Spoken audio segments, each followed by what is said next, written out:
Good afternoon, everyone. It is 1 o'clock, so it is time for us to begin.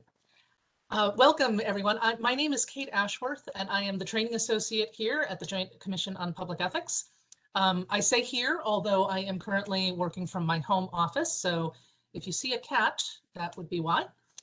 I am joined today by Melinda Funk, who is the Deputy Director of FDS. I don't know if you want to turn on your camera so you can wave hello to people, Melinda. There's Melinda. And we're also joined today by Megan Hennigan, who is the Deputy Director of Education. I just put her on the spot there. We're also joined today by Brianna Neal. She is in the education unit. She is my right-hand person. So many of you who have contacted us about training issues have talked to Brianna as well. So you've got the whole team here assembled to talk to you about how to work the FDS system today. So just as a point of housekeeping, you do not need a camera or a microphone to participate in today's class. We are going to have a very large group today. There are over 150 people who are signed up to join us on today's session. So a crazy big group. So be easy on me, I beg of you. But please use the chat feature to ask questions. Brianna and Megan and Melinda will be monitoring the chat functions to screen for questions. So that's the chat function is where you're going to be able to ask questions that you have as you go along. I am recording this particular session so that we can post it to our website. Give us a week or so, but this will eventually be posted on our website. So if you either want to rewatch some or all of today's presentation, you can do so. Or if you have colleagues who weren't able to make it today, you'll be able to refer them to the training video once we get that posted. So let's get started here. We are going to be talking today about really how to use the FDS system, but we're going to really expand that to really talk about all of the kinds of things that you need to be aware of in order to manage FDS filers for your agency. So this has become an annual event, this system training. So we really hope that it helps you understand how to manage all of the various tasks associated with employees who have to file financial disclosures with the state. So we're going to talk today about three main different topics.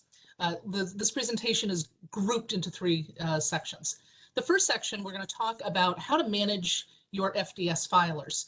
So I'll give you a basic overview of information that you need to know to understand what it means to be an FDS filer. And then I'll review some of the really important key tasks that ethics officers and their delegates need to perform on behalf of filers. And then I'm going to end each of these sections with an FAQ.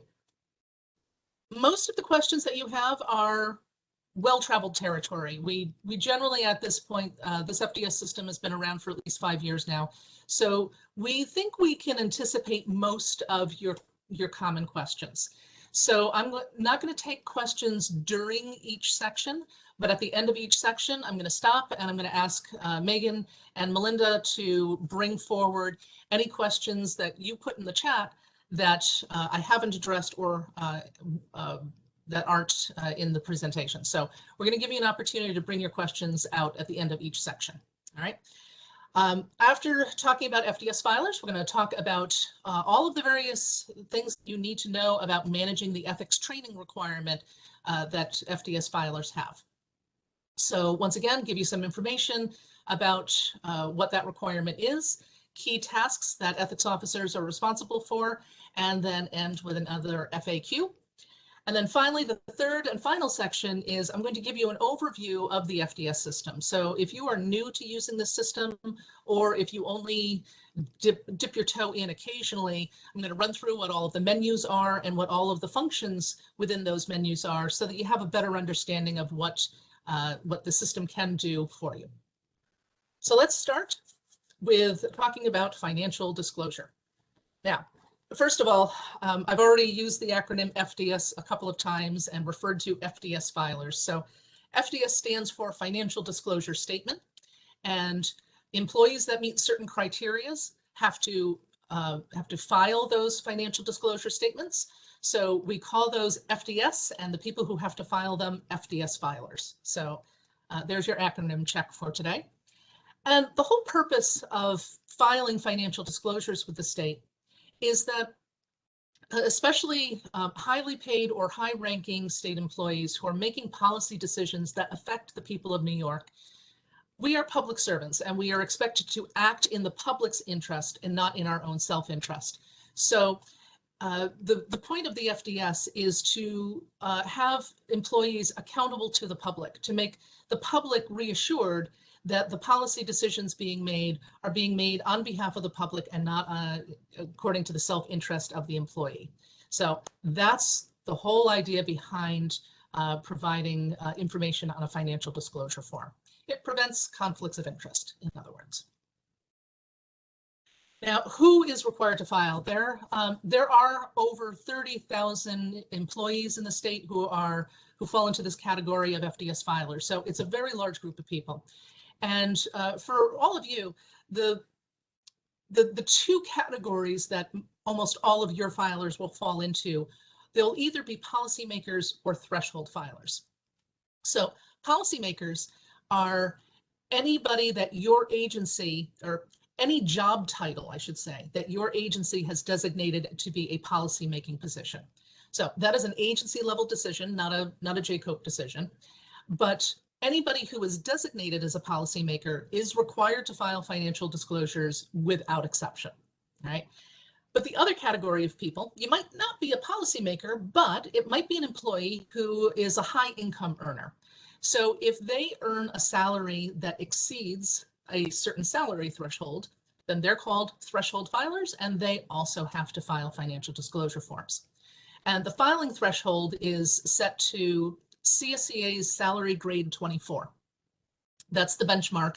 It doesn't matter whether the employee is a member of CSEA or any particular union.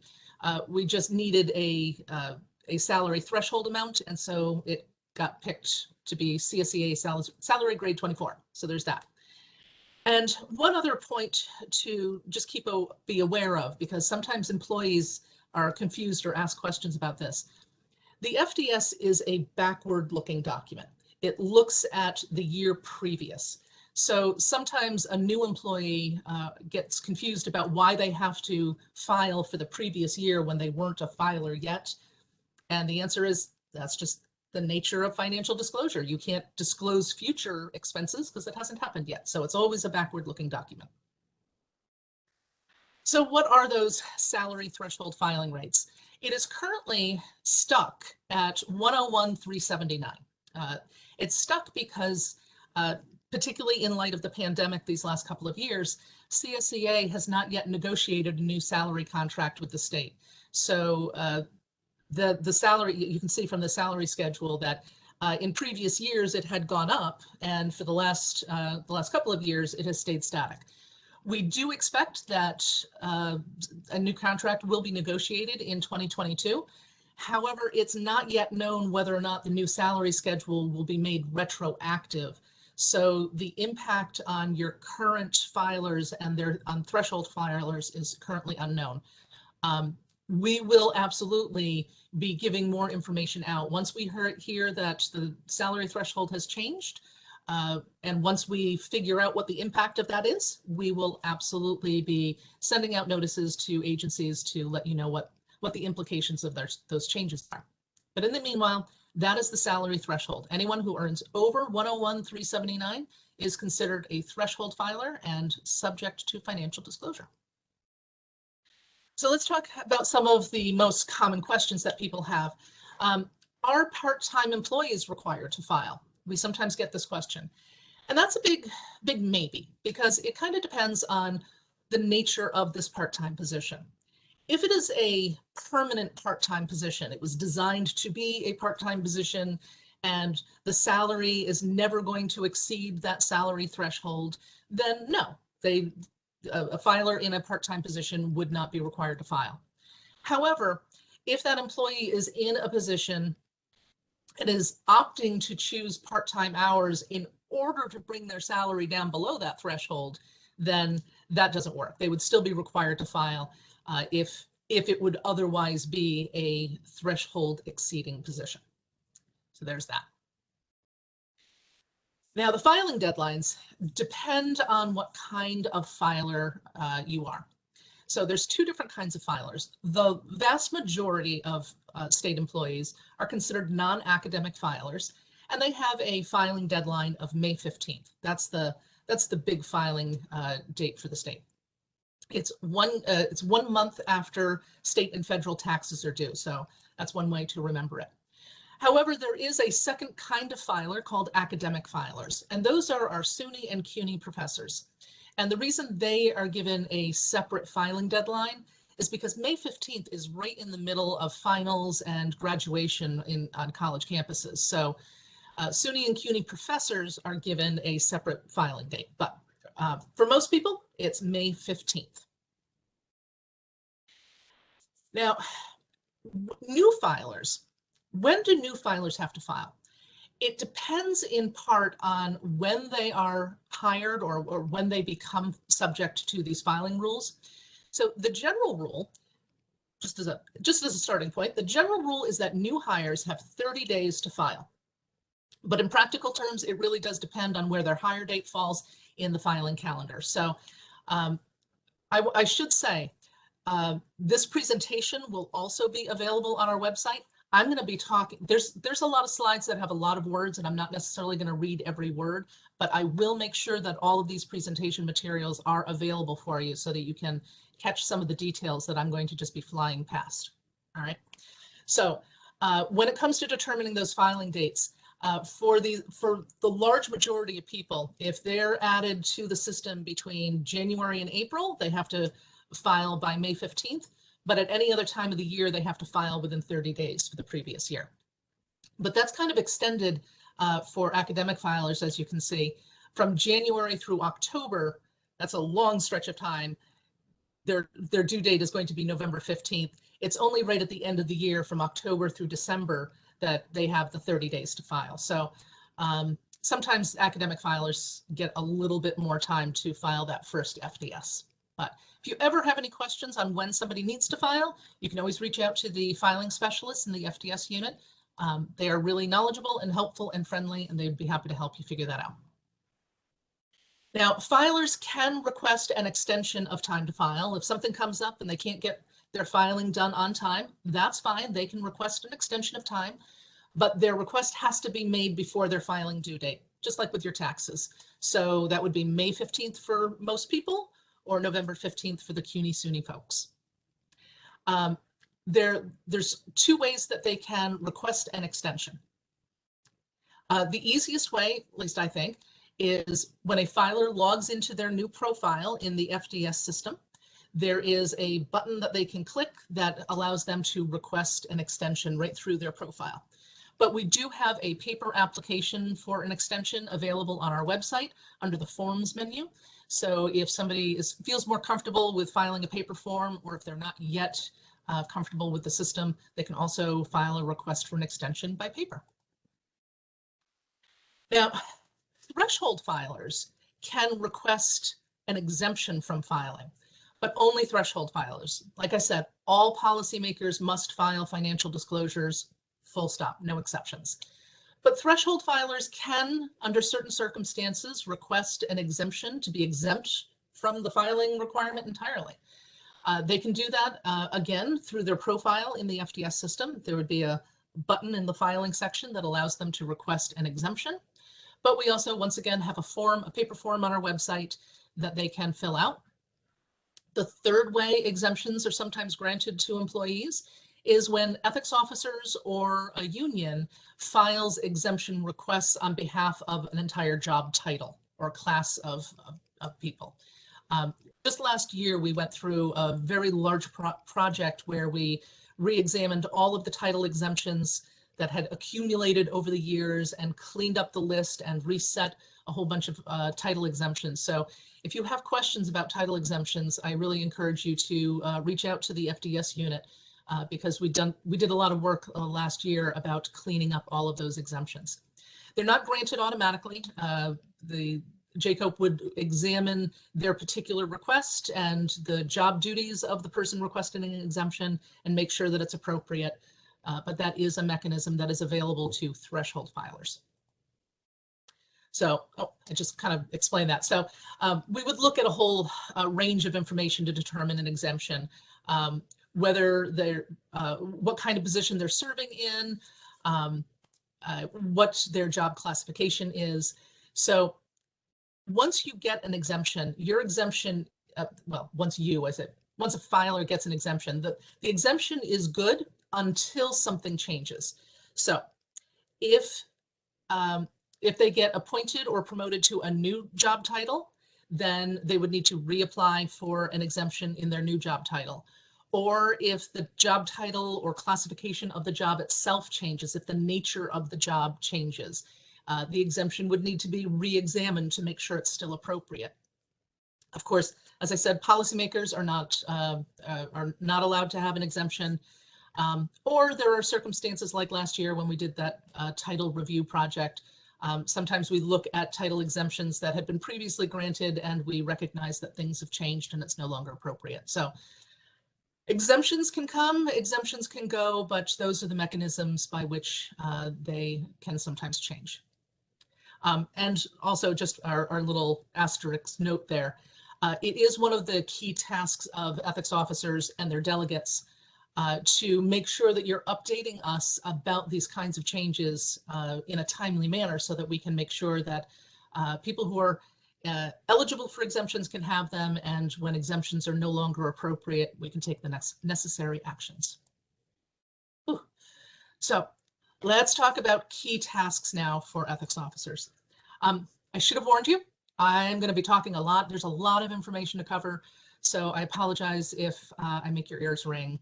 But every once in a while we'll stop. I'll take a sip of water.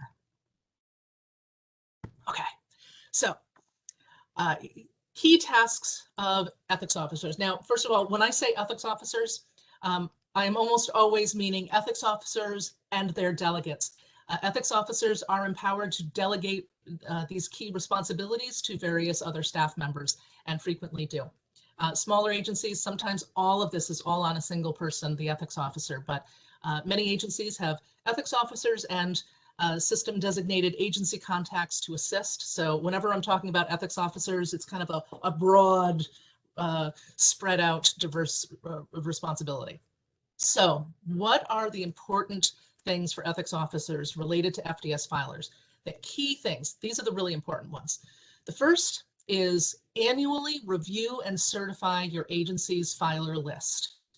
This is a big one.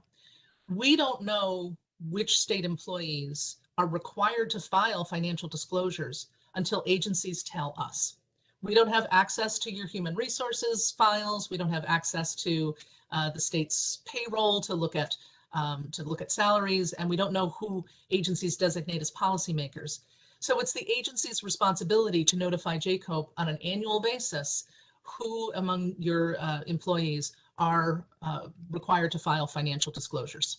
All right, the law says that they must file. We're responsible for facilitating that, but you play a really important role in making sure all of those pieces connect. So once a year, you have to submit a certified list of filers. And for all of the non-academic filers, for the large universe of state employees, that certification list is due by the end of February every year. As a matter of fact, just last week, I believe, or very recently, ethics officers should have received an email reminder notice that now is the time to start reviewing your filer list, updating it, making sure that everything is accurate, and then by the end of February, you must certify. The second really critical task is that you have to continually throughout the year be updating information about these filers as things change. So you often need to work really closely with human resources, because if salary changes, if the email address of your filer changes, that's really important. So that's how we reach them. So anytime information about your filers changes, within 30 days, you have to notify us by making those updates in the FDS system. And then the third really critical piece is notifying your employees on a regular basis about what their obligations are as financial disclosure filers. This is often, or should be, an HR function. People should be notified at the time of hire or at the time they accept a promotion into a filer position that they are now going to be subject to financial disclosure. It should not come as a surprise to them. We should not be the first one to break the news to them that they're subject to financial disclosure. Every agency plays a really important role in notifying their employees that the job position that they're assuming is going to have these additional responsibilities. So it is an agency ethics officer responsibility to notify them of their obligation to file, and that ethics training is a part of that obligation. So important dates. There was a handout that we sent to you with your invitation that's called Important to FDS Related Dates. So in this section, the dates that I talk about, they should be all on that handout for you. And it's divided between academic filers and non-academic filers, depending on which population of people you're looking for. So important dates, review. You need to be reviewing all of the active filers listed for your agency, and you should be doing that now. And the point of that review is to make sure that it's all accurate and to do any updates that you may have missed throughout the year. If you've realized that somebody's information has changed, now is the time to make all of those updates so that you can submit your certified list by the end of February. So for non-academic filers, you should be doing that now. For the academic SUNY and CUNY people, that usually takes place in the last week of August, where you start reviewing your list. Because you have to certify. So you have to certify that list annually using the FDS system. I'll show you in the third part of this program where exactly you certify your list. But again, for non-academic filers, you have to certify by the end of February. For academic filers, it's by the end of September, and always within 30 days, anytime something changes for new filers.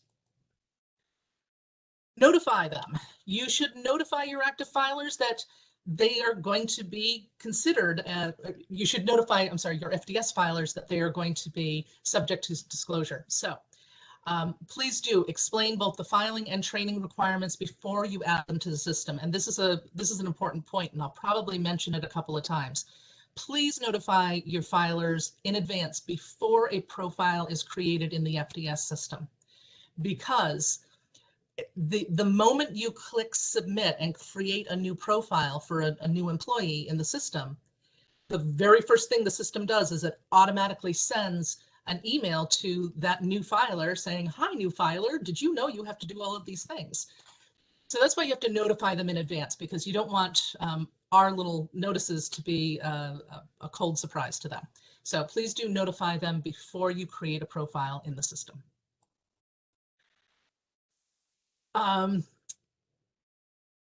Okay, so when it's time for the filing due dates, a month before the filing due dates occur, JCOPE will send filers a notice that the FDS is due. We send it via email, but we send it from this this address, jcope@public.govdelivery.com. That is a non-response email address. It's a state bulk email server, so there's no reply. You can't use that email address to reply. But the reason why I post it here is because one of the things that you might want to do is double check with your IT department to make sure that this email delivery system is not accidentally filtered as spam through your agency's email filters. I don't know as if that's such a problem anymore, but at least in the first couple of years, we sometimes had a problem with filers not receiving the email because agency filters were filtering out important official correspondence. So please make sure that all of your filers have a working email address entered into their online FDS profile. And just make sure that you test to make sure that those email addresses are working so that they receive their messages. All right, so we send that, again, we send all filers a notice that it's time to file 1 month before their filing due date. All right, important deadlines. So these are the deadlines for filers. They have to file their annual FDS by the standard deadlines, May 15th or November 15th. And that is the same deadline to either apply for an exemption or an extension. So those are the key dates. And as I said, I have it on a handout for you, and I know some of that was redundant, but especially when I'm talking fast, sometimes hearing it more than once makes it set in. All right. Since the law requires agencies to notify JCOPE of any changes to filer information within 30 days, it's really, really helpful for the ethics officer to work closely with human resources. In fact, I know that in many cases, it's somebody in human resources that is designated as the ethics officer because of this. But if ethics officer and human resources are two different departments, if you do not already have a good, close, collaborative working relationship with sharing of information, that is a priority that will really help make all of this happen very well.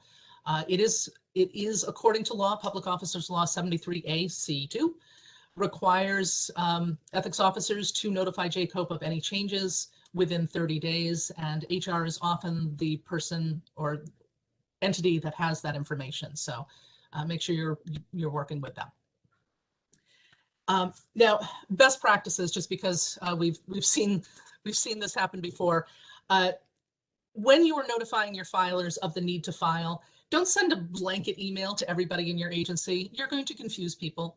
I'll show you in the FDS system where you can pull a list of only active filers in your agency so that you can create email distribution lists so you can send communications to your target audiences, right?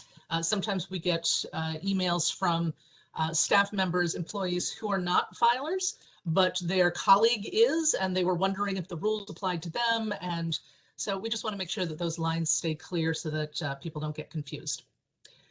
So the other best practice is that as the agency employer, you really need to be the first point of contact to do those notifications for filers. Otherwise, when JCOPE emails land in their inbox, they don't know who we are. They think that our email is spam, or they think that it got sent to them in error. They disregard it, they delete it. So it really is an important function, and we really do rely on you to be the first line of explaining to them what their obligations in their employment entail. Now, as far as filing, there's some employees are not quite employees, or they're employees under kind of unique circumstances.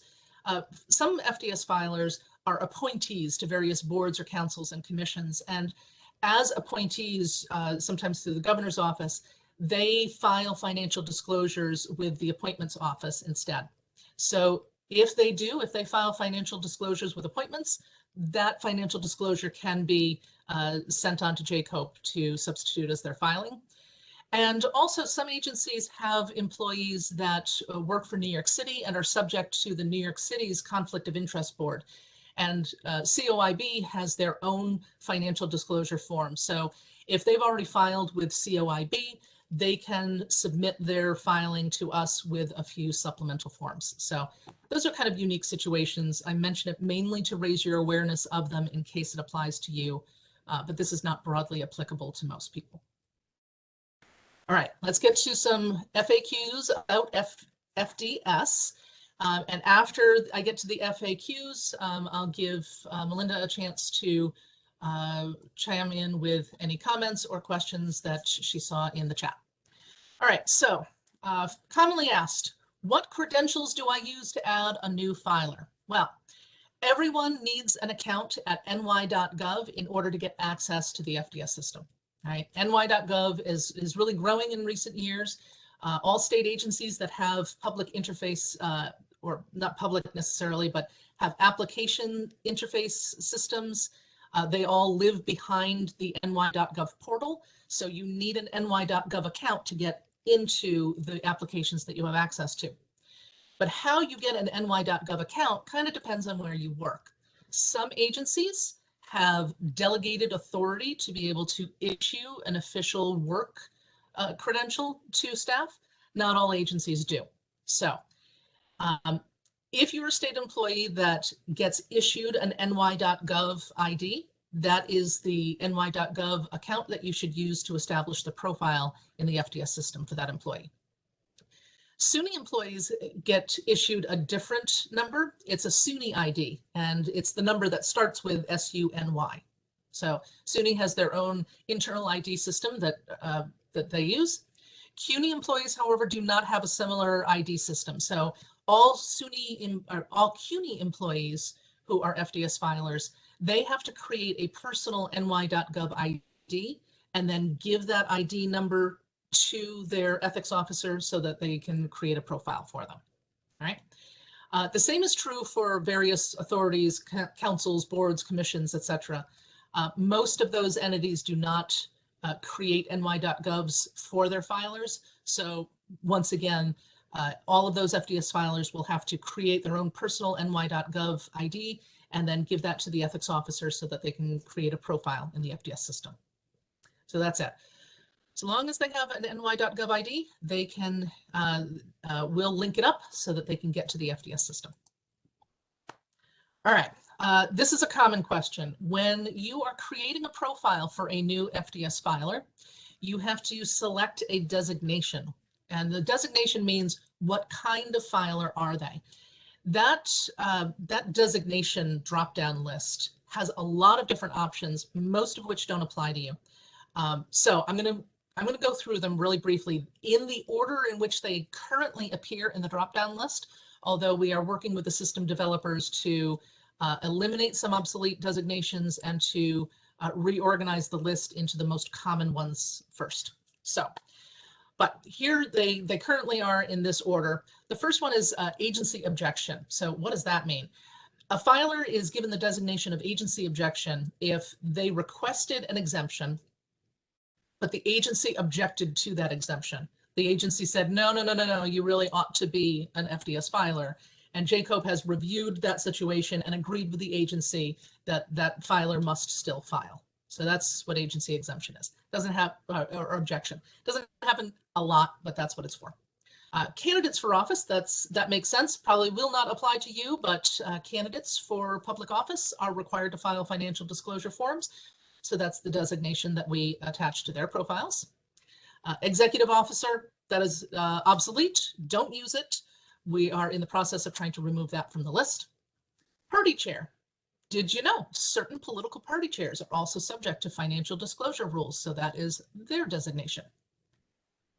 Research scientist. Again, another obsolete designation. We're phasing this one out. Please don't use it.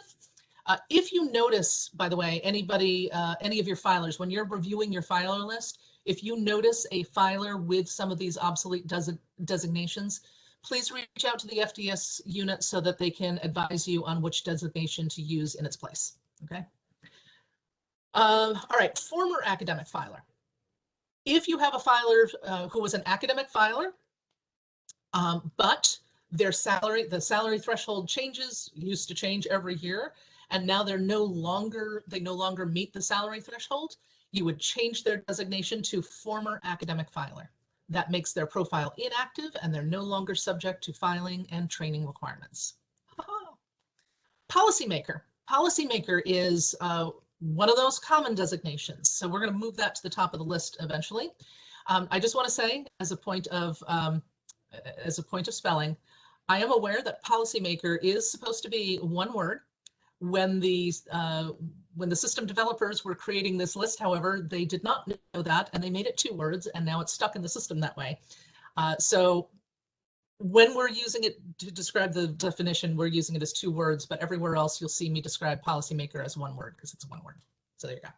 So policymakers, I've already explained what they are. They're that is job titles that the agency has designated as policymakers. I will say one thing about that.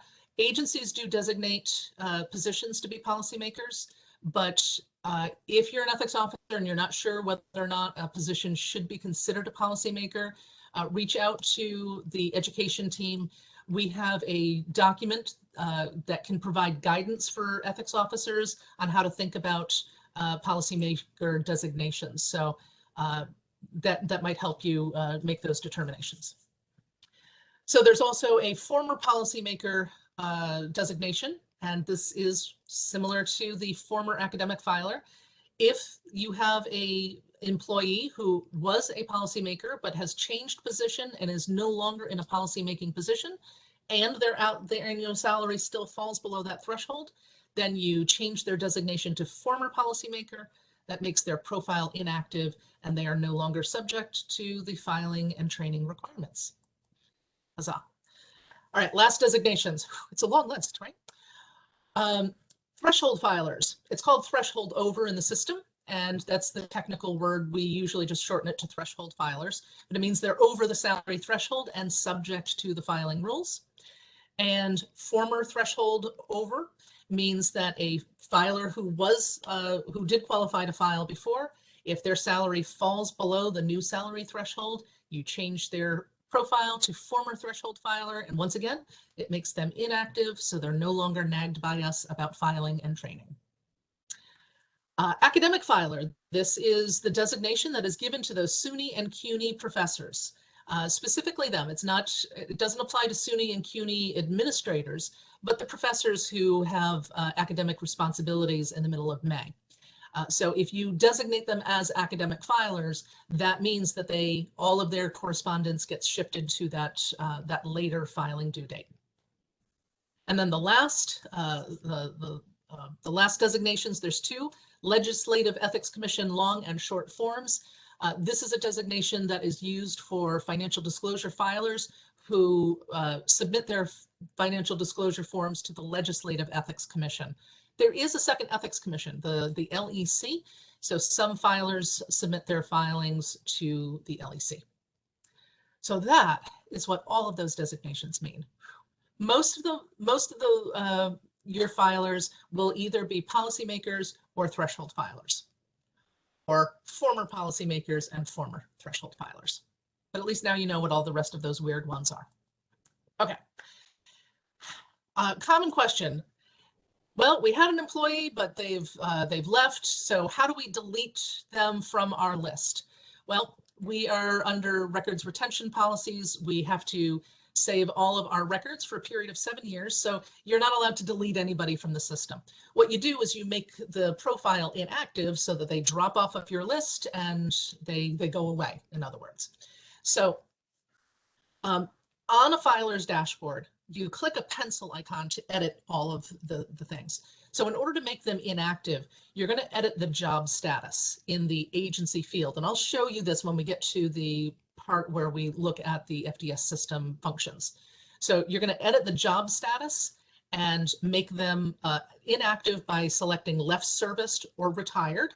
And you enter the effective date that they left service. You update the filer, and boom, that removes them from your list of active filers, and then you don't have to worry about them anymore. How do I tell you if one of my filers goes on leave? First of all, please tell us if one of your filers goes on leave. That's really important, because when they're on leave, we won't notify them about their filing and training obligations if they're on leave. All right. So once again, you're going to update the profile of your filers by indicating leave. Again, it's in the job status field. Instead of saying left service retired, you're going to enter the kind of leave. You enter the date of leave and update the filer, and poof, their status will be temporarily inactive. But it is really important that you remember to go back in when they come back from leave and remove their leave status so that their profile is active again. And again, this is why it really is very critical that you have open and regular expectations of communication with human resources, because especially in larger agencies, you can't keep track of everybody yourself, and you would need to know when financial disclosure filers leave and return from leave. All right, how does a collective bargaining unit make a request for exemption on behalf of their members? I just checked with Melinda. This does still happen occasionally. Sometimes a union or a bargaining unit will request to have a job title or a class of people made exempt. So a union would do that by filing a paper application, because a union doesn't have a profile in the system. Individuals can request exemptions from their profile, but a union would have to use a paper filing form. So that's pretty much how that happens. And just keep in mind, policymakers aren't eligible for exemptions, so it would only be for threshold filers. And how are those exemptions determined? Well, the commission would look at every exemption request on an individual basis, and the exemptions are approved when an analysis determines that the public interest is not served by this person filing. So we would have to look at the kinds of job functions that this filer does.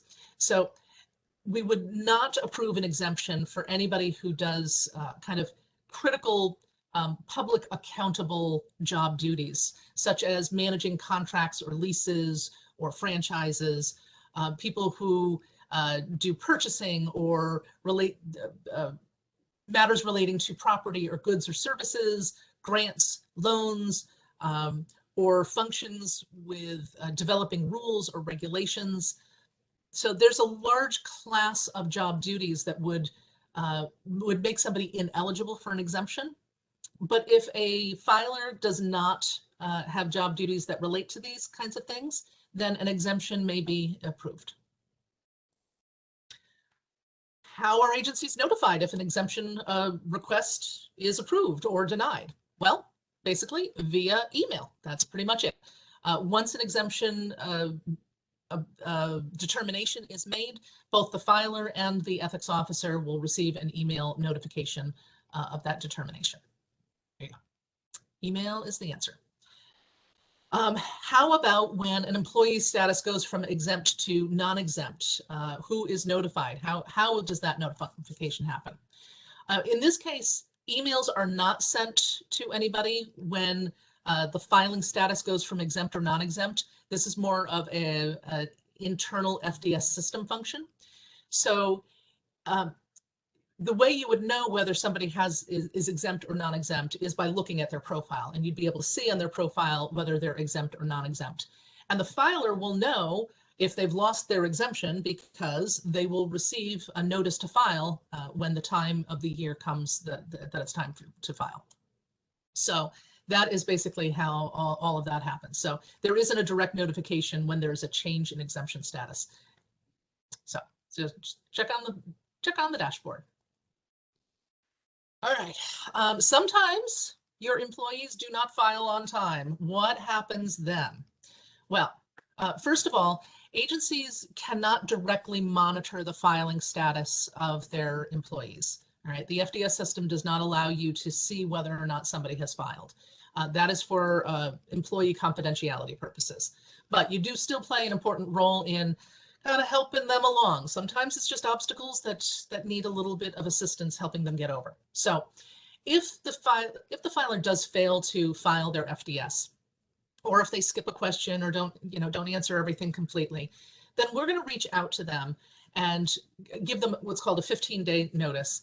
And that gives them 15 days to complete and comply with their filing. But if they don't do that, then we're going to reach out to you. We're going to reach out to make sure that that all of the information in their profile is correct. We'll make sure that their email address is right, make sure that they're actually getting our notices. If all of that doesn't work and the filer still hasn't responded, then we have to move to what's called a notice of delinquency, NODs.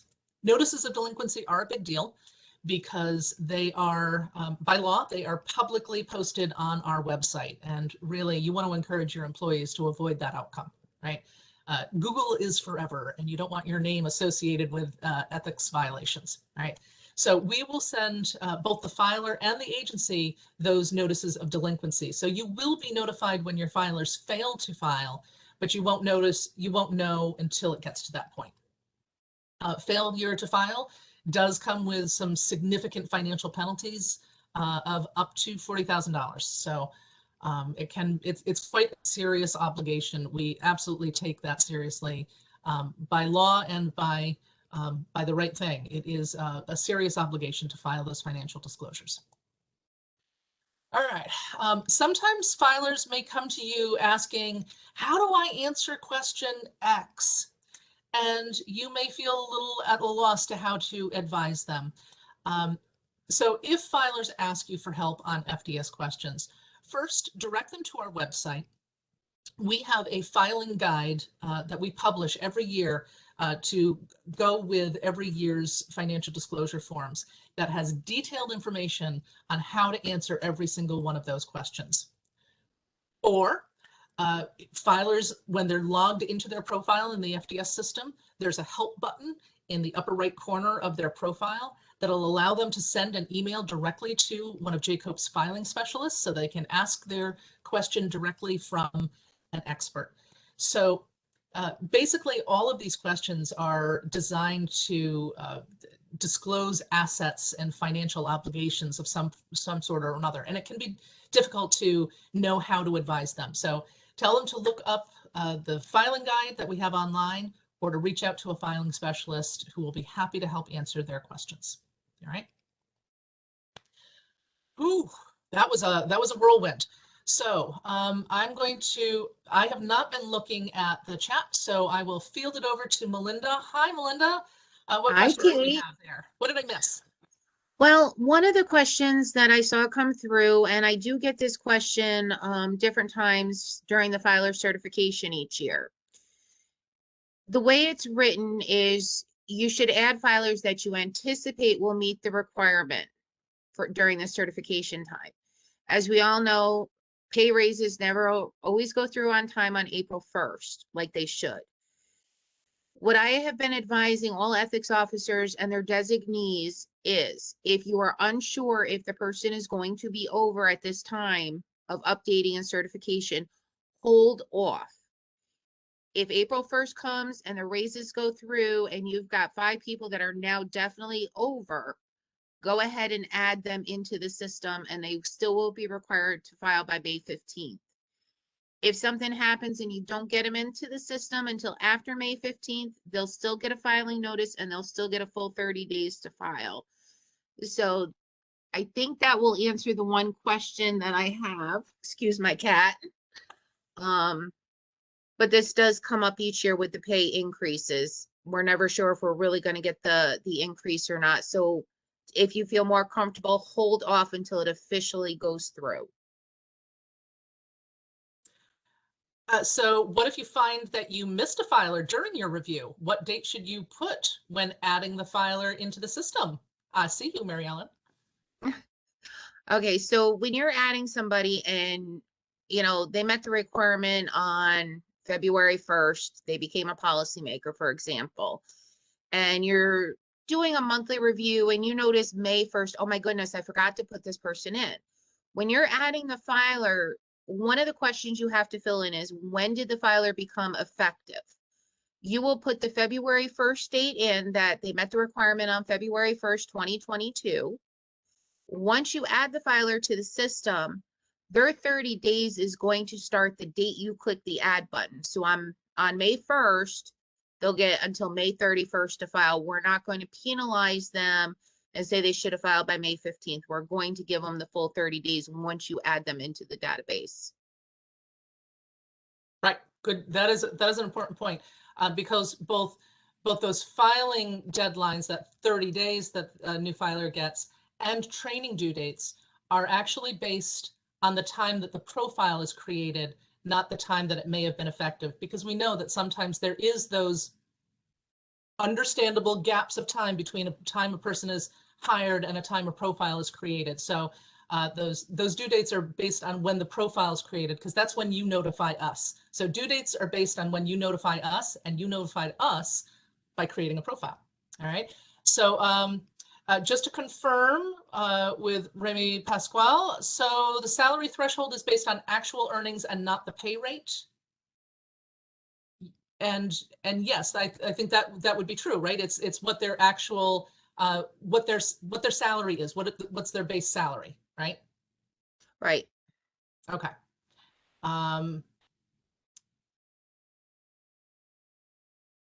The other thing I wanted to mention with the former designations, former policymaking and former threshold over, or former academic filer, those are only to be used if the individual is still employed but no longer meets the requirement to file. If the individual left, you would leave their designation as policymaker threshold over. You would not change it to former.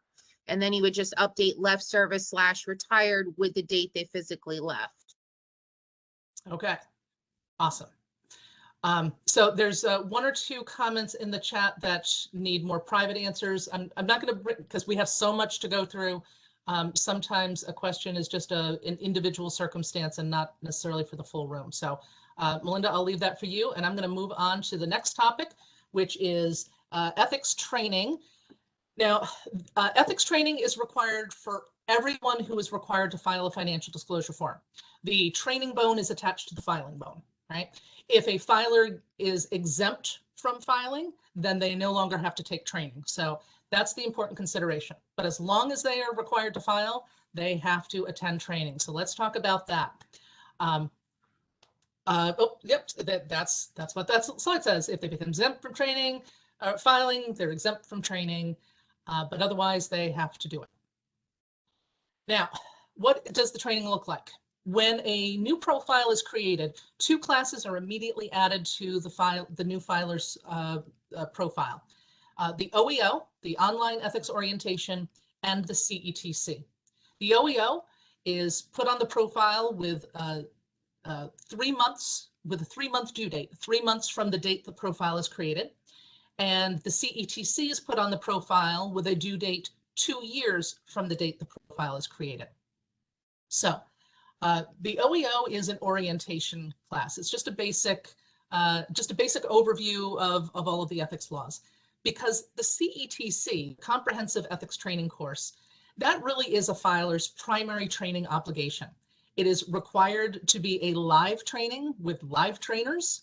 And this is why we depend on ethics officers. Every ethics officer is responsible for offering this live training to their staff on a regular basis. So, but since the CETC comes with a 2-year deadline, you know, because it can take a while to get into a live class sometimes, I guess, we don't want somebody in a high-ranking position for 2 years and be completely unaware of the ethics laws that apply to them. And that's the purpose of the orientation class. If they complete the CETC first, then that automatically will test them out of the OEO. So again, the OEO is just kind of a placeholder while somebody's waiting to take the CETC, but the CETC is the important primary training obligation of a new filer. Once they complete the CETC, then every 3 years that they remain a filer, they'll have to attend live refresher training. And as refresher training, they can either take the CETC again, and many filers just take the CETC every 3 years until they retire. That's fine. But there is a third actual class called the Ethics Seminar that is designed specifically to be refresher training. It's a little bit shorter.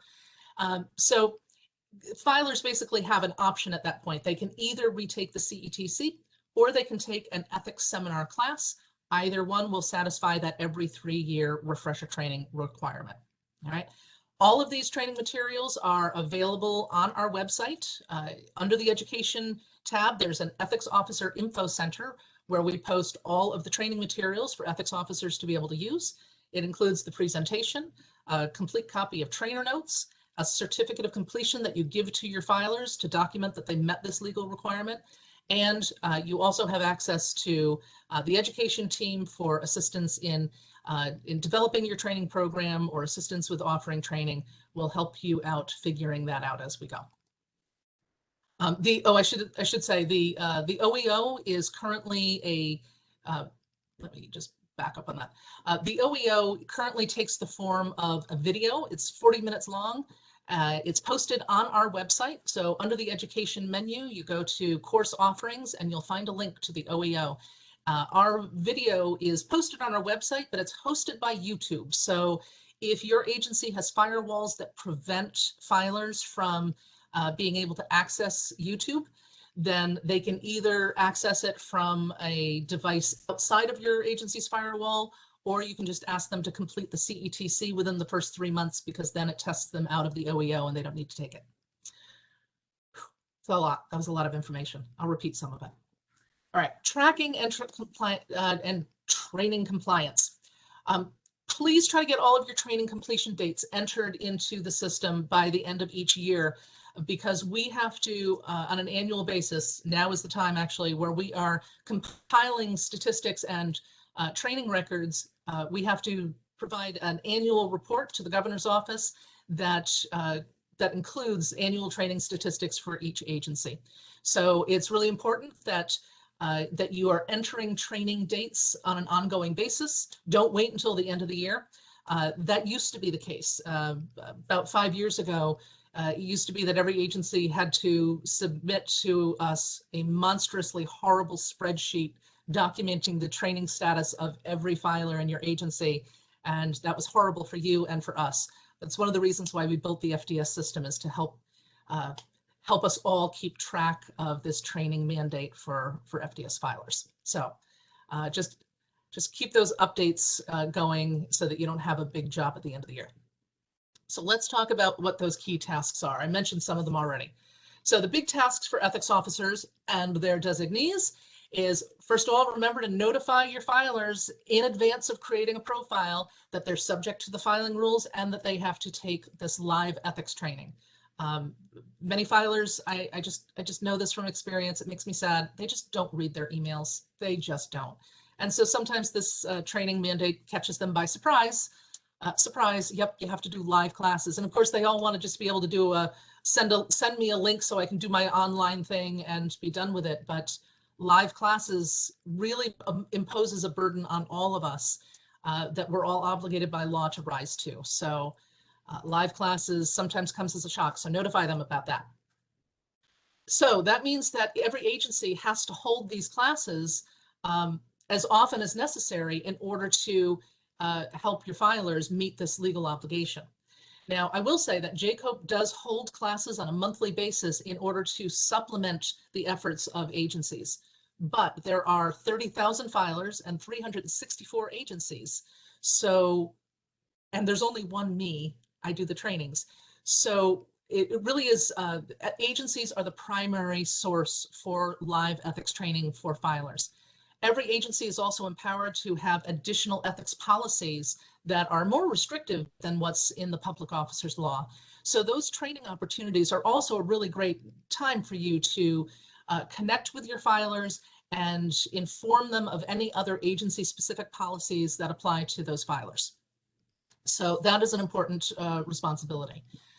You're also asked to monitor the training compliance of filers in your agency, proactively notify them of training opportunities that you're hosting at your agency, and of course, keep the filers' profiles updated as they complete training classes. So that's a lot of administrative tasks that are involved in offering ethics training.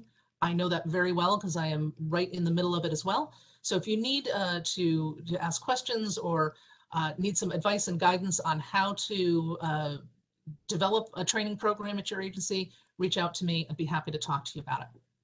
So let's get to some commonly asked questions. All right, when people are making updates in the FDS system and making training completion updates, they're sometimes confused about which class to indicate that the filer has completed. So here's an important vocabulary check for the FDS system. Like I said, a lot of filers will take the CETC class over and over and over again every 3 years until they retire, and that's great. But in the FDS system, whenever you see comprehensive ethics training course, the FDS system only means the first time a filer ever takes that course. Every other future occasion that they take the CETC, it's going to be recorded as seminar refresher class. And that's because it is a matter of law that all filers must complete the CETC at least once. And so that first time completion is recorded separately than all future times that they take the CETC. So CETC just means that first time completion, and all future ethics training gets recorded as seminar refresher training, even if they took the CETC class, all right? But I'll show you that when we get to the system functions. So what does tested out mean for the OEO? I think I mentioned this already, but if you enter a CETC completion date before you enter a completion date for the OEO, as soon as you enter the completion date for the CETC, it automatically will test out the OEO. So that's all it means. It just means that they have met that OEO requirement by completing the CETC first. Now, with that said, though, now that you know that that's how that works, if somebody really did complete the OEO and then they went on to complete the CETC, if you want to record the date that they completed the OEO, you must enter that date first, because once it gets tested out, you can't go back and modify it. It's just a quirk of the system. So also, one other thing just to note, sometimes people say, I was looking at the profile of somebody and it said they completed the OEO in 2017, and I know that they didn't. We did a system patch in 2017. Anybody who had completed the CETC, but the OEO still had an open due date, we did a system patch to automatically test out all of those people, and that happened in February of 2017. So that's just a little FYI. All right, why do some of my filers not appear on my training lists? And the training lists are found in the filer training data entry section, which I'll show you in the next section. So sometimes you notice that you know that you have an employee, but they're not appearing on your training lists. Why is that? One reason is check the employee's profile. Maybe they have either gotten an exemption or their profile is inactive, right? Maybe they were put out on leave and nobody ever updated their profile, so their profile still looks like it's inactive, right? So check the profile, make sure that they're not inactive or exempt. That's why they won't be on your list. Another reason might be if it's not, if the employee is associated or affiliated with more than one agency. Sometimes that happens. So if an employee is affiliated with more than one agency, he'll appear on both agencies' filer lists, but only the primary agency has responsibility for training. So filers only will appear if your agency is listed as the primary agency for those filers. The third reason they might not appear on your active list is there's a screw up somewhere on the filer's profile. Sometimes errors happen. The system, I am very happy to say, is much more stable and operating well.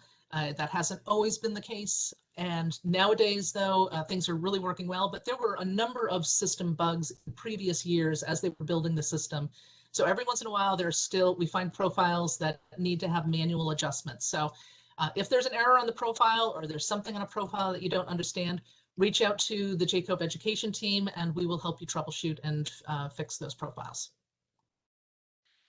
All right, can filers request a training extension? Not a filing extension, but extension for training? And the answer is, of course, they certainly can. But only filers can request this. Ethics officers can't request an training extension on behalf of filers, and that's mainly because the way a filer requests an extension is it's a button on the filer's dashboard that ethics officers don't have. So if a filer wants a training extension, you have to direct them to log into the FDS system to their profile. There's a big button that allows them to request that extension. They provide a reason, we give them an extension, and everybody moves on. All right, so what happens to a filer's training history when their profile is inactive? Either they were on leave or inactive or exempt, but then they come back, right? So what happens to their training due dates during that time when they were gone? It depends on how long they were gone or inactive. If they were on leave or inactive or exempt for less than 1 year, that when you reactivate their profile, their training due dates will be extended by the amount of time that they were gone. So that's great. If they were gone, however, for more than 1 year, then when the profile is reactivated, what happens is any prior training history gets archived and brand new classes, a new OEO and a new CETC will be added to their profile as though they were a brand new filer with new due dates based on when the profile was reactivated. All right, so sometimes we get some confusion about that with people. Well, but this person's been around for a long time and I know they've taken these classes before, but now it looks like they have to take the orientation again. It's just a process of archiving their old training records. What it does is it has the net effect of giving them more time to complete that live training when they come back on leave. and it gives them an opportunity to, get back into the training cycle. So that's what's going on there. All right, why do sometimes I see incorrect training due dates? Generally speaking, those are a legacy of all of the prior system bugs that we fixed. Sometimes we weren't always able to identify all of the profiles that those system bugs affected. As time goes on, we're seeing fewer and fewer of those problems, but you still will find them occasionally. So every once in a while, you'll find something that doesn't seem right. If something doesn't look right to you, if a due date feels wrong, please reach out to us. I've gotten pretty good at looking at profiles and figuring out probably what happened, so I can help you out.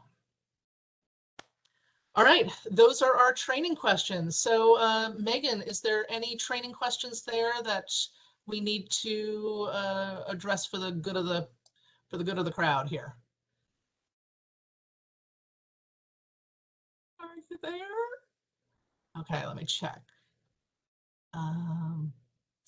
Well, Monique, I will answer your question. Will this recording be made available after this meeting? Yes, I am recording this now. Give me a week to edit the video and we'll post it next week on our website with a copy of the presentation material and the handouts. So all of the materials that are associated with the session will be posted in the Ethics Officer Info Center. There is a section of that page that is called FDS System Training, and all of the updated documents will be posted there next week. So, okay, I guess I did good enough job with explaining training stuff. That is pretty awesome. So let's go in now and look at the FDS system itself. So I'm going to show you what all of these different menus are and what is hidden in those menus, and show you how you can use those menus to take care of business. So first of all, every once in a while, users report getting an error 123 message. It's not as common now, honestly, which is good. Like I said, the system is more stable than ever, but sometimes it's caused by when people are making updates, the update didn't properly take. So usually if you just try to make your update again, it goes away. But if you get any error message, that's true for any error message, even if it's not the error 123. If you get an error message, try again. Sometimes it's just a little hiccup in the system or a glitch in the matrix, and it'll go through the next time. But if you have an error message that persists, then reach out to the FDS unit. That's ethel@jcope.ny.gov. That's the Ethel account. So reach out to them, report it, and they can usually troubleshoot and help you figure out what's going on. Also, a note about browsers. The IT group usually tries to make sure that the FDS system is compatible with all commonly used browsers, the current version and 2 versions prior. But newsflash, if you are still a devoted user of the Microsoft Internet Explorer, the time has come to start finding a different browser to use. The Internet Explorer is being phased out because Microsoft has now released the new Microsoft Edge, and so Internet Explorer is no longer going to be supported. So, so that's what I'd say. If you are having a problem, sometimes just change your browser. See if you're still having the problem before you contact the FDS unit, because sometimes that will fix things right there. But all right, with that said, let's dive in. When you first log into the FDS system, you're going to get this attestation box. Please be advised that any changes made to add or remove a filer or to change a filer's designation shall constitute an amendment to your agency's list of current filers. What that means is we had to put this legal disclaimer here because it is a legal requirement that all ethics officers submit a certified list to us on an annual basis, which you're doing now, right? You're reviewing your list. You're going to certify by the end of February. And anytime something changes, that you have to certify those changes to JCOPE. That's just part of the law. So this checkbox just acknowledges that any changes that you make are technically amending your certified list. It's just a legal loophole. So you click OK, that box goes away, and now you're on your ethics officer or agency contacts dashboard. All right, it'll say your name. Now on your dashboard, it gives you a couple of sections. The first is the activity log. That is a log of all the actions taken associated with your agency. The next section is the list of filers who are overdue for ethics training. Honestly, there's a different section that houses all of your training information. So that's just a snapshot. I wouldn't necessarily rely on that. The third section, agency-wide exemption, is actually under construction. It is a non-functioning section. So just the activity log and the overdue training are your just kind of your landing pages. But really the real meat of the system lands in all of the menus. So the first menu item is search, and the search is what allows you to search for an individual filer within your agency. So it allows you to quickly do a lookup and go to the filer's profile so you can look at the information on their profile and do any necessary updates. It is important to note, if you are one of those people who are creating new profiles for your agency, please use the search function to search before you create a new profile, because sometimes a filer already has a profile in the system, it's just currently inactive. So if you just do a quick search before you add a new profile, that helps to prevent duplicate profiles. We try hard to prevent duplicate profiles because we want to keep a person's filing and training history all together. If you do notice that you've accidentally created a duplicate profile, it's not a problem. It can be fixed. Reach out to the FDS unit and they will be able to merge those profiles. But do that quick search ahead of time in order to avoid that. There is a basic search. You can search for by first name, last name, by part of the name in the regular search box. But if you have other criteria you want to search by, there is also an advanced search function. All right, that's search. Now, I'm going to just pretend we search for a filer. Let's go to what you would see if you went to a filer's profile. So this is where you're going to modify or update any information about your filer. So as you're reviewing your certification list this month, if you notice that a filer needs updating, you go to their profile and you'll see this pencil icon right here in the upper left-hand corner of the filer box. Pencil icons allow you, it opens up all of those fields in this box in order to edit all of the personal information about the filer. If you need to edit agency information, then you would click the edit box for agency. So let me go to there. Let's say I clicked that. And now you can see all of those boxes open up so that you can modify or change all of the filer information. And now we have the agency boxes are open up here. You can click that pencil in order to edit agency information. And this is the job status field where you would select if somebody has left service and retired or if somebody has gone on leave. So that is where it allows you to do all of those things on a filer's profile. Now, once you have made your edits, this is really important and sometimes it gets overlooked. You actually have to click twice. So once you've completed all of your edits, you click update to update the changes. And then down in the lower left, you have to click again to do an overall update of the whole filer's profile. So don't forget, there is a 2-click verification system to update changes to a filer's profile. Sometimes people only click this one update button and then they surf away to do their next update. And then when they check their list, they see that none of the changes took place. So I don't want you to waste your time. I just make sure that you recognize that there is that 2-click verification.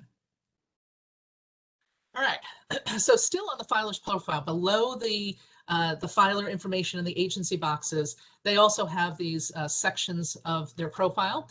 The first is the personal info history. And what this does is it's a log of all of the changes that you made to the filer's profile information.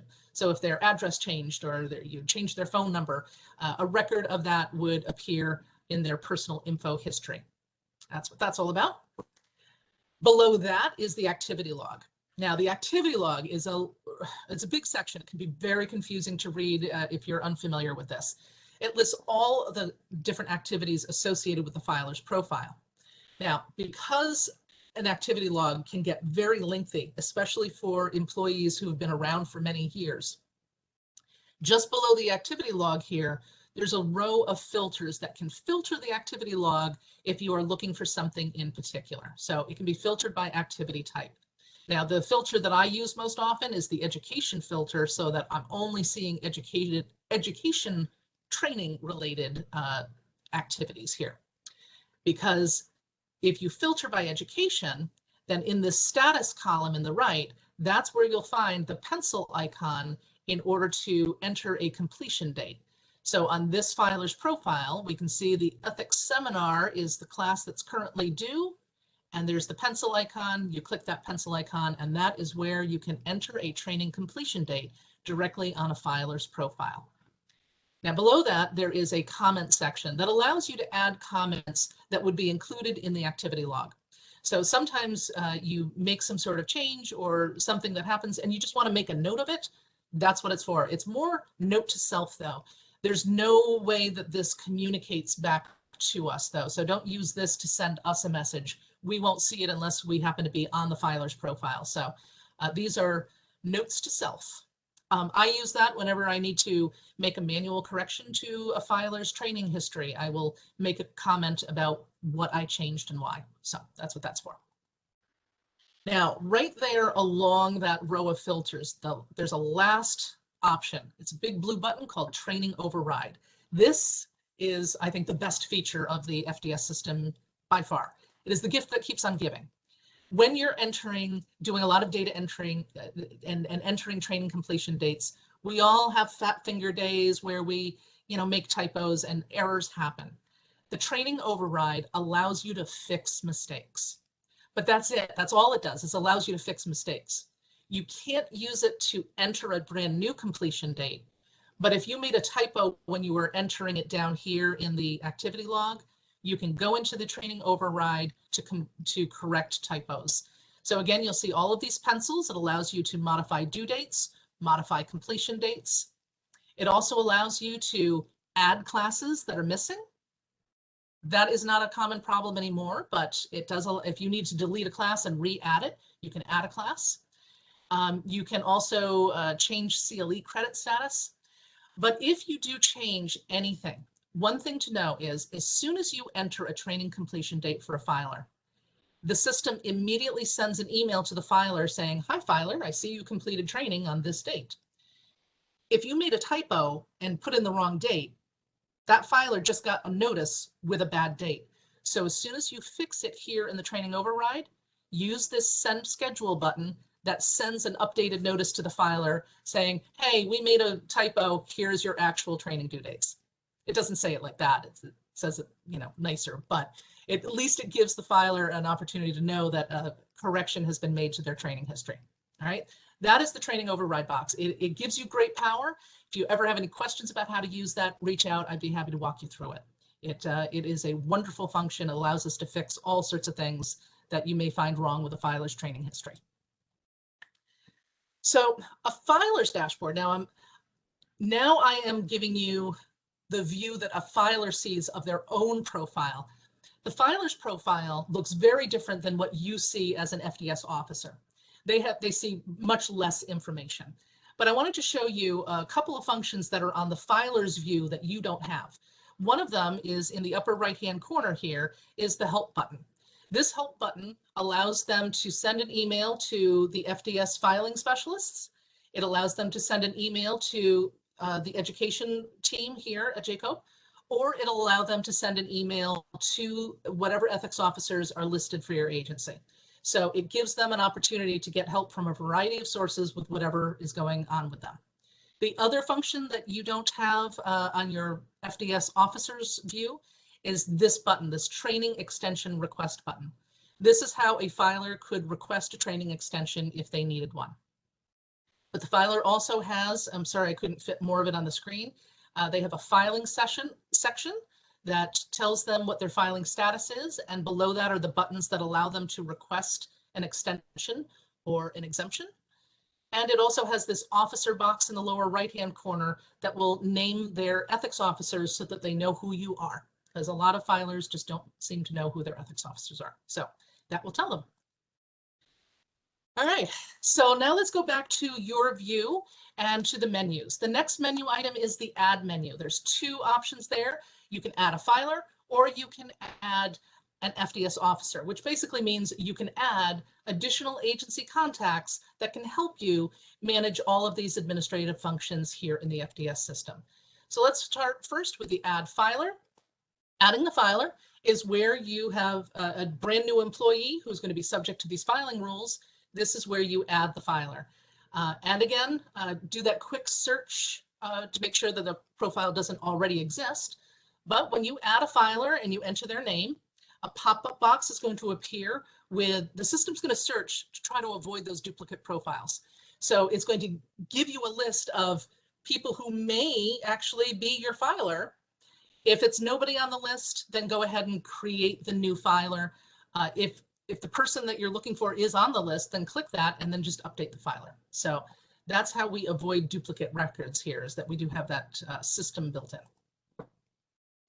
Now, the next is to add an officer. So ethics officers can add agency contacts themselves so that you can give permission to your staff in order to give them access to the FDS system so that they can help you manage all of these administrative updates that you need to do for your employees. So what's the difference between an ethics officer and an agency contact? According to the FDS system, both roles have full view and edit permissions. There isn't an ethics officer view and an agency contact view. Once you have access to the system, you have access to the whole thing. Every agency can have as many ethics officers as you want and as many agency contacts as you want. Ethics officers are created by JCO. We have to add ethics officers to the system and link you with permissions. But the ethics officers, once you're in as an ethics officers can create as many agency contacts as they want. The only thing an agency contact can't do is create other agency contacts. That's it. That's the main difference. If you need to remove an ethics officer or an agency contact, if somebody leaves or is no longer going to be helping you with this task, then just reach out to the FDS unit, because one of the filing specialists has to remove their permissions from the system. So that's the add menu. Next, we go to certification. These are the real important pieces, the two things in the certification menu. The first is your FDS filer certification. This is where you are going to do your annual filing certification, your annual list of all filers in your agency, the big important legal certification. The actual certification is pretty simple. Once you've reviewed all of your filers and you're sure that everything is accurate and updated, you go to the certification menu, click this first link, and you'll get this list. You may have to select your agency if you have oversight of more than one entity, but you select either academic or non-academic. Please remember that. Sometimes people forget, they overlook those radio buttons, but you do need to select that list. And once you select academic or non-academic, you review your list, make sure that all of the changes you made have appeared as expected. And once you're sure, and once you're good, you click that button in the lower left-hand corner to certify your agency, and your certification is done. Okay. The heavy lift is reviewing your list, not in the clicking of the button, but this is where the certification actually happens. Remember, don't certify until you've reviewed your list though, okay? Now, the next selection under the certification menu is the filer training data entry. You have to certify to us that filers are completing training. So that's why it lives under the certification menu. But the whole universe of all of your filers' training history lives in this section. This section has multiple screens that you'll find under these radio buttons here. And each one of these radio buttons will bring you to a different screen that shows you different information. I'll show you that. This whole section was designed to allow you to do batch data entry. So if you held a class where 30 people were in attendance, this allows you to enter all of those training completion dates in 1 or 2 clicks rather than having to do it individually on every single person's profile. So this is designed to save you time when you hold a class and you need to update a whole group of people. Oh, and of course, all of these tables are available for downloads. So you can download them into a spreadsheet and manipulate that data to your heart's content. Oh, actually, I should back up just one second. When you first go to this page, it defaults to the all view, which when the developers were building this, they tried their best to give you a at a glance snapshot of all of your filers' training history. As it turns out, that was way more complicated than they expected. I don't really think that this all view is particularly helpful, but it is helpful in one respect. Every name in your filers list is a hyperlink that will allow you to bring you straight back to the filer's profile. And that is really super convenient, because if you notice something on a filer's profile that doesn't make sense, you can click, go to their profile and check it out yourself. So that is a convenience. Also, anytime you see a table, every single column is searchable. You just click on the column header and the whole list will resort according to that, that column.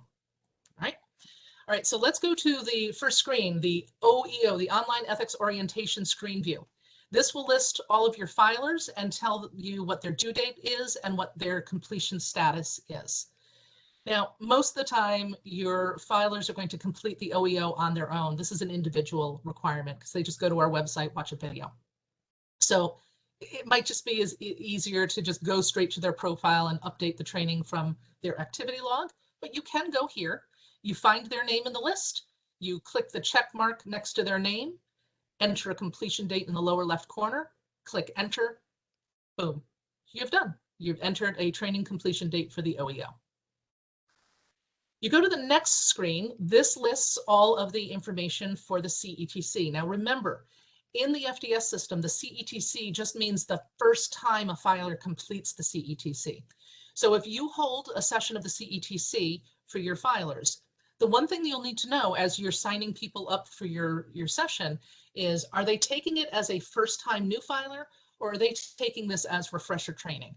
Keep those two lists separate, because anybody who's taking it for the first time, you'll be able to enter their first-time completion date on this screen. Once again, you find the people who are on your list, you click their names, you enter a completion date on the lower left corner. Now there is another field here, CLE credit. CLE stands for Continuing Legal Education Credit. Some attorneys get CLE credits. Some agencies are empowered to offer CLE credits. Many agencies are not. If CLE does not apply to your agency, you can ignore it. It defaults to no CLE credit, so you just let it ride. So you enter your completion date, CLE status if that applies, click enter, and then you're done. Now we'll go to the next radio button, the refresher training screen. So this is where everybody else who's taking the CETC over and over again, this is where you enter their training completion dates. So once again, you find them on your list, make your check marks, but now you'll have a class type box.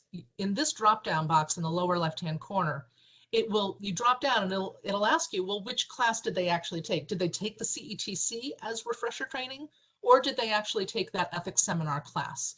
You can specify. You enter a completion date, click enter, and once again, it allows you to enter completion dates for a whole group of people. Now on all of these screens, there's also an edit button. So if you did make a typo and you accidentally put the wrong date on a whole group of people, you can click this edit button, edit that date, select the people, and it will update them all so that you don't have to go to individual profiles and use that training override to fix things. All right, so once again, we give you a tool to be able to correct things on a group scale. Now the last of those radio buttons, this is the gift that keeps on giving. One of the most useful places of the site is the Upcoming tab. Upcoming allows you to monitor all the training status of your filers, all of the live training. It doesn't look at the OEO, it's just looking at the CETC and refresher training. So if you click the due date column here, it will sort your entire agency's list according to due date. Anybody who's already overdue, their due dates will be in red. And you can download this list into a spreadsheet so that you can manipulate it. And it also includes the email addresses of your filers so that you can create an instant distribution list to communicate with them about training opportunities. So I recommend that you check this list at least quarterly. or depending on how often you're doing training. And when you see that you have a group of people who are due for training, you download them, send them an email and say, hey, I see that you're coming due in the next few months. We're holding a session in 3 weeks and I'd like you to attend, something like that. So this is a section that really allows you to be proactive in planning for and delivering training for your filers to help them stay compliant with the law. All right, so that section is huge, gives you a lot of information. The last menu option under the certification menu, this is just a basic function. Training officers allows you to indicate which of the FDS officers that you have delegated in the system are actually the ones managing training, because they're the ones that are going to receive copies of the training notices that the FDS system sends out. So you would enter your agency and all of your ethics officers and agency contacts will be listed here. And you can turn the training notices on or off using the toggle switch here. All right. At least one person from your agency has to have them on. I know that on the 15th of every month, the FDS system sends out late training reminder notices to any filer who is currently late on their training. So if you're in a large agency or you have a lot of late filers, that means a lot of emails are coming your way. So I just remind you that most email systems allow you to create a filter that you can use to automatically filter emails and send them to a special folder. That way, your inbox doesn't get bombed on the 15th of every month, but all of those emails will be in a folder that you can refer back to if you need to reference them or help communicate anything to your filers. So that's what training officers does. Just turns the training notices on or off. All right, next is reports. I know it's 2:30. I am almost finished, like 5 minutes. So the report menu, there's 3 reports. Only one of them is really very useful to you. The first one is the active, inactive filers list. This is supposed to be able to tell you whether filers are active or inactive. We don't have 100% confidence in the accuracy of this report. We put in a request to the developers to look into this one. So the report that we really advise you to use is this one, the agency report. Lists all of your active filers in your agency. This is the list that we encourage you to use when you are reviewing and certifying your list. So you can download this report. You can download this report into a spreadsheet so that you can do all of your data comparisons. The agency report is the report that we find most useful to you. The last report is the ethics officers filer list. This is another report that we've asked them to look into. It really only shows you active filers within a range, and that wasn't what we intended. So we're having them work on it. So focus on the agency report. That's the big deal. Last menu item is preferences. Nothing to do here except it just allows you to change the color scheme, but it might be used in the future. All right, last questions. Somebody just asked, what does it mean when it shows that somebody tested out under OEO completed? All that means is that you've entered a CETC completion date first. That CETC is a person's primary training obligation. So once they complete the CETC, they don't have to go ahead and complete the OEO. So they've met their OEO requirement by taking the CETC. That's what tested out means. Are there any other questions for the good of the order? And I want to, while I'm waiting for anybody who may type, I want to thank both Melinda and Megan for joining us today. Both of them have family members who are having health problems today. They are multitasking. I'm glad that they were able to be here. I want to thank Brianna Neal. Brianna is my colleague in the education unit.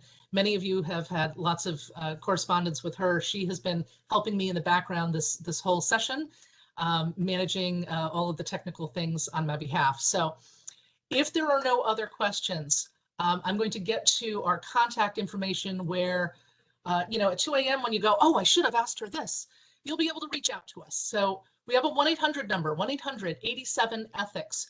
Call that number to reach filing specialists. Call that number to reach the attorney of the day if you have any questions about the applications of the public officers law. If you need to reach out to filing specialists or the FDS unit by email, that is ethel@jcope.ny.gov. No, nobody named Ethel, but that is the name of the FDS help desk. So reach out to them if you have questions. And also, if you have any questions about training, I got you, Megan.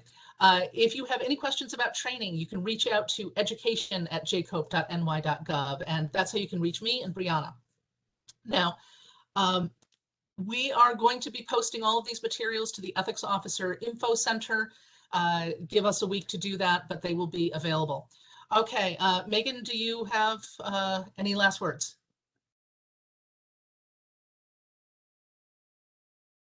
Hang on, she just texted me. What? Yes, yes. Can Oh, you there hear she me? is. Yes, I can hear you now. All right. I had to step away for a minute. And I know a lot of you have had this question, and I don't know if it was raised in maybe the few minutes I stepped away, but at least one person mentioned that lovely Executive Order 10 about the training that's being put out by the Executive Chamber. Again, I'm sorry if I missed it, but we have not really been advised yet what exactly our role is. So please just stay tuned. As soon as we know anything, we will be hot on getting an e-blast out to all of you to let you know what we hear. Okay, but I just wanted, this is a good place to get you all together and let you know that no, we don't know what's going on yet, unfortunately. Okay, and I'll just add, because some people I can feel you scratching your heads. Executive Order 10 is a new order by Governor Hochul that mandates live ethics training for all New York State employees. And they did say that agencies will cooperate with the governor's office and with JCOPE in order to make that happen. And we don't know anything other than what that order says. We weren't notified in advance, and we're still seeking answers. So with all of this live training that we've been doing for FDS filers, yes, it does look like we're going to be expanding that statewide to all state employees somehow or another. So there's that. Let's see. Somebody asked, Cindy Lou, will there be an updated CETC refresher offered this year? We have an updated version of the CETC in the works. It's still in review. We're hoping to get it released this year. But I will say that anytime we have an update for any of our training materials, they will be posted to our website in the Ethics Officer Info Center and available to you. I think that is all of the questions that we have. So thank you everyone for joining me today. I know that I talked a lot, and it's information from a fire hose at you, but thank you very much. Reach out to us. Look, the laws are what they are, but we are here to help you navigate through them. So in any way we can help you in all of these various tasks and responsibilities, that's what we're here for. So go forth, be awesome, take care, stay safe, and stay in touch. Thanks, everyone.